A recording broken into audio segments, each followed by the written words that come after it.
I want to get straight to the issue most on everyone's mind: coronavirus COVID-19. My right honourable friend, the Health Secretary, is working around the clock to protect the public's health. And I will do whatever it takes to support the economy.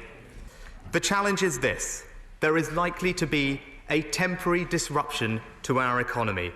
On the supply side, up to a fifth of the working-age population could need to be off work at any one time.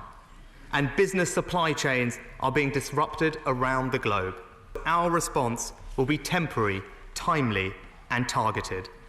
This is the right response and at the right time. That response is clearly and closely coordinated with the Bank of England. The Governor and I have been in constant communication about the evolving situation.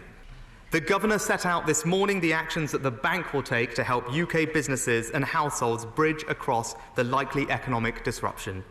A 50 basis point reduction to interest rates to support business and consumer confidence and cash flows. The introduction of an SME term funding scheme to help reinforce the transmission of the reduction in bank rate to the real economy.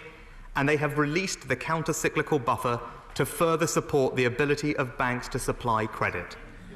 The government's response will use fiscal action to support public services, households, and businesses. I am providing to any business currently eligible for the small business rates relief a £3,000 cash grant per business.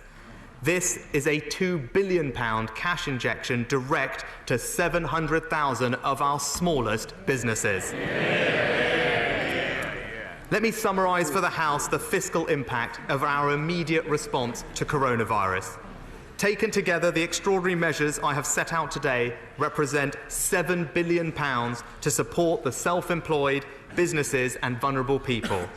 To support the NHS and other public services, I am also setting aside today a £5 billion emergency response fund, and I will go further if necessary.